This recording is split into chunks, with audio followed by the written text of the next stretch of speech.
What we're going to do, we got a great panel, and we're going to start off at the end. And I want you to introduce yourself, say your name, your title, and a little bit about your background and kind of what you do. Good evening. My name is Mark Tipton. I work here at Public Safety. I'm the Deputy Chief. I've got 29 years of law enforcement experience. I've had 6 out in Washington County, and I've done the last 23 here at ETSU. Good evening. My name is Kathy Ball. I'm the City Manager for the City of Johnson City. I am grateful to be here tonight and also listen to what some of the other panelists say. I have been in local government for 33 years. I was with the City of Greenville, South Carolina, and with Asheville, North Carolina, and have had the opportunity in both of those other cities as well as here to work very closely with police departments and folks that serve our community in that way. Hi, good evening.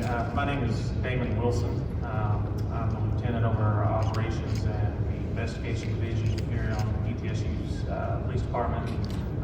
I've been here at ETSU for a couple of years now.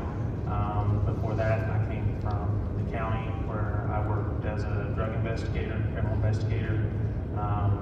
Prior to that, I was in the military for about 7 years, and then went to law school at Wake Forest. Hi, my name is Kaya Hudgens-Smith. I am a licensed professional counselor. I am the diversity-focused clinical counselor in the counseling center, down the hall. I was actually tagged in tonight. Dr. Allison Davis was supposed to be here. She fell ill. So she asked me to stand in tonight for her, and I'm thrilled to be part of this conversation.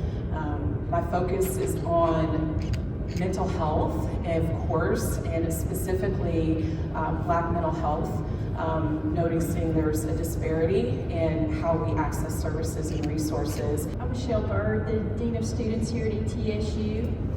And the Dean of Students office acts as a hub for students to get connected to resources and support. I'm very interested in the student experience here. I want students to feel safe, supported, and I want to do everything in my power for them to feel that way. I work daily with students, staff, faculty, and with our campus safety officer. Good evening, everyone. My name is Richard Huff. I'm a professor of practice in the Department of Criminal Justice and Criminology. Thrilled to be here with everybody tonight to discuss a very serious topic, a very important topic, and one that President Noland and the campus has taken very seriously in trying to work through with this panel and others in the efforts of Dr. Johnson. I began policing a little while ago in the late 1970s in Florida at a very small department. Eventually I served as deputy chief in an agency of over 1,000 personnel, which in the United States is very large. I taught defensive tactics to officers hands-on for about 37 years. One of the reasons I'm here with you tonight, and I do a lot of work in the federal court system on excessive force cases. So with that, hopefully we're off and running with a productive chat. You know, it is, and I was going to say something when you asked the first question, because I think any time that we see members of our community who are assigned and who take the role of protecting people, stepping over a role, and often I've heard from police officers is calling it, they step over the line and they're no longer police officers anymore when they do that. It is so serious in nature, especially when they're called to serve and to take, to care for people and to make sure that they're okay. So I think there's just this whole feeling of, wow, what happens to get somebody to a point, and are they targeting and looking at certain people differently?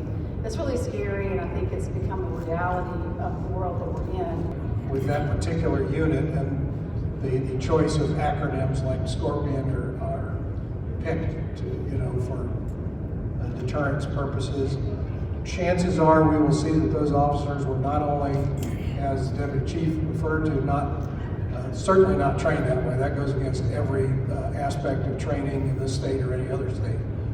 But you will find they probably are not highly experienced officers, and so they were put into a role with very great discretion and very limited supervision. Two things that really don't always go together very well, and you add in immaturity on the job, experience-wise. And so with specialty units, this is one of the classic problems that you watch for. So there are a couple of things that we go through de-escalation. One, there's the regular, what we call POST, which is the Tennessee Standard for Police Officer training. It's a standardized training of using our gray matter, as we call it, to take a situation down from a heightened level down to where you can kind of have a conversation. So to speak, when we arrive on a lot of scenes as law enforcement officers, we're seeing individuals a lot of times at their worst point on their worst day, at a very heightened state. And when we show up as law enforcement officers, that even increases that threat level to them in a sense that they whatever's going on. So by just taking a moment to talk to them like a person, and more so not talking but listening, is what I have found. Most of the individuals that I've ever encountered, and we train our officers, they just want to be heard. And so if you take an opportunity to listen to them, that's one of the biggest things as far as training goes, actually listening and hearing what you're being told. We also go a step further. We have CIT training, which is crisis intervention. Now this is dealing with people who are in crisis, whether it be a mental crisis, drug-related crisis, whatever type of situation, but those skills are transferable over to your daily interactions with people that are out here on the street. Before you respond to that, can I answer from a professional lens? So I guess this has some duality for me, right? I'm a licensed professional counselor. I understand trauma.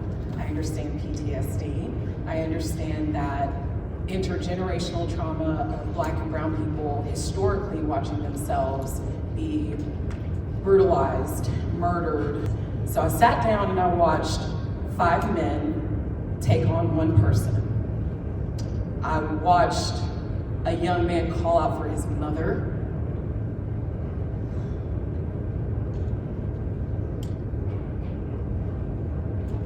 It's hard not to take it as a personal thing. From a professional lens, I understand what was happening to Black and brown people, again, as we're watching this affliction that has been going on in society for years and years and years and years and years. But to see it happen with 5 Black men take on this one Black man, the yelling for his mother did it for me. It's awful. It was heavy.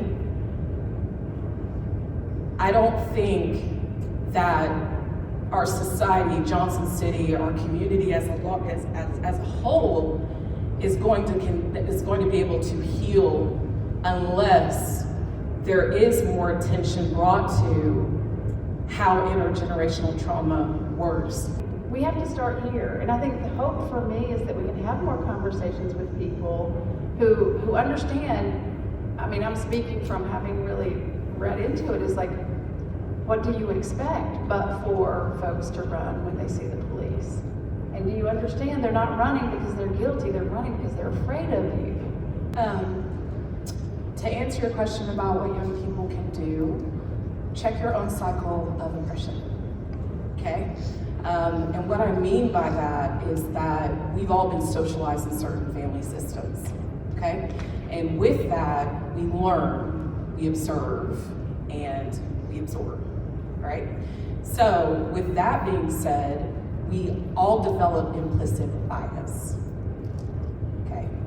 And that is based on the way that we're socialized. It's also, again, historical and generational.